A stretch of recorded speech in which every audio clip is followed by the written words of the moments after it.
Some of you may have read my bio and know that I work for the International Rescue Committee, and I head the Gender-Based Violence Technical Unit.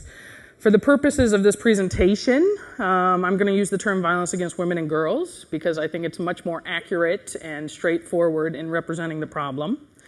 I'm going to build on some of the themes from Stephen Lewis's moving presentation yesterday. I received the request to speak here while I was getting ready to visit or try to visit our programs in Sudan. So between Nairobi and Sudan, in this tiny little 12-seater plane, I gave a lot of thought to the idea of momentum. I was actually praying for momentum. Momentum to keep that little plane up in the air. Today I'd like to share a little bit with you about my journey, the journey that brought me to this work.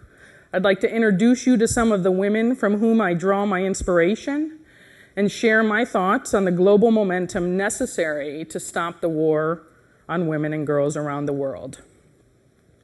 Let me start by talking about how I ended up in that little 12-seater plane in the first place. I got my first taste for international work as a Peace Corps volunteer in Ghana. I ran a forestry project. Surely you can see the connection. While getting my master's in public health in Tampa, I started working on violence against women issues. One of the first jobs I had was as a victims advocate. I then moved on to work with batterers. I interviewed batterers, I assessed lethality, I facilitated batterers intervention programs. And the similarity between attitudes and beliefs of some of the men that I worked with in Tampa and say some of those in Sierra Leone or Liberia was startling. I'd be in a group of men in Tampa who would be trying to convince me that as head of the family, it was their right, and sometimes even their duty, to keep their wives in line. I would be talking to a group of elders in Sierra Leone who weren't really interested in convincing me because they didn't care if I was convinced or not, more just educating me on the way things were in the village. And they would explain that a woman could cost up to 100 cows, and certainly I could understand if a man beat her after paying so much for her. After being in Tampa for a while, the wanderlust came back, and I wondered if I could find a job overseas continuing the work that I was doing. Little did I know. Started working in war zones in 2001 when I joined the International Rescue Committee. Since then, I've worked in some of the worst conflict zones in the world. I spent 2 years in Sierra Leone running one of IRC's largest programs helping survivors of sexual violence. I spent 9 months in Darfur setting up a program in a country where the government swears there is no rape happening. Through that program, we build and support 10 women's centers used by up to 10,000 women every month. In Liberia, a country where up to 40% of the women were sexually assaulted during the conflict, we've trained teams to meet the health and emotional needs of survivors. We've started male involvement programs in 2 countries to promote the idea that men must be allies in stopping violence against women and girls.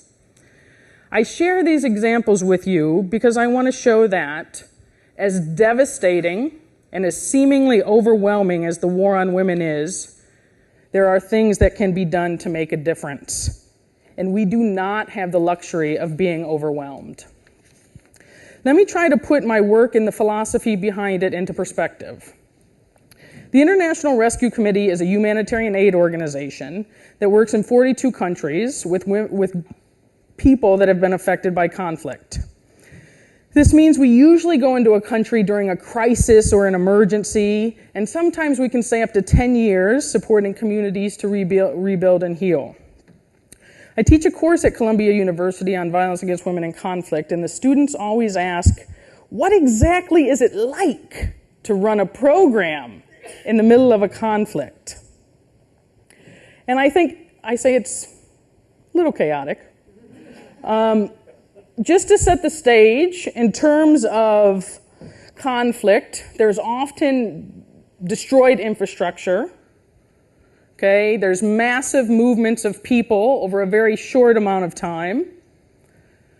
There's overcrowding conditions. This is actually a refugee camp where we have a program, a violence against women program. And we know that conflict disproportionately affects women and girls.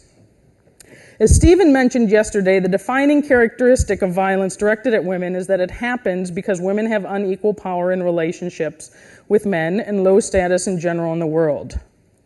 Reading the headlines, though, one gets the sense that rape springs up overnight and is the only violence that women and girls face.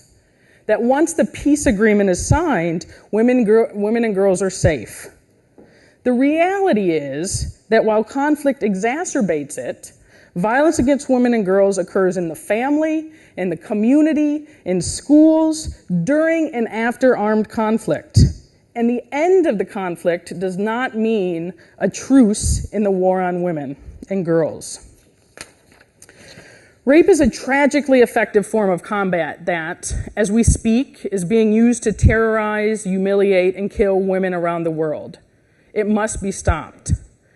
But we cannot stop it by separating it from other types of violence against women. Rather, we need to act to stop all forms of violence against women that are happening in the home, in the schools, under the guise of culture. Because by ignoring one type of violence because it is too culturally sensitive, or turning a blind eye to domestic violence because it's a private matter that humanitarian organizations have no business getting involved in, sends the wrong message. It sends a tacit message of approval. As Stephen mentioned yesterday, violence against women and girls can only be addressed by understanding how it is related to women's social and economic disadvantage and discrimination. This means what? It means challenging gender inequality, promoting women's rights, and creating the social, political, and economic environments in which they are empowered and are able to use the power to enjoy those rights. To do this involves effecting changes in structures and systems, as well as ensuring the availability of services and programs for individuals and groups of women that have suffered violence.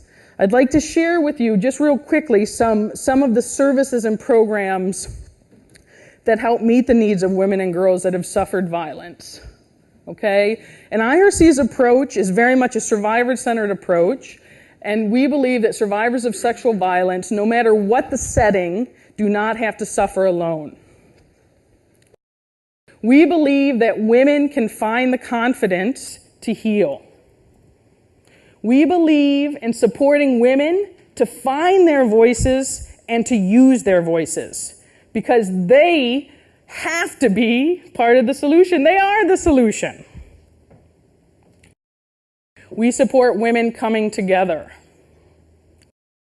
We support girls to start very early to find their voice so that they do not have to be at risk. And we support, this was from my recent trip, we support women's groups all over the world, right, in finding their own solution that works for them in the communities where they live. Okay.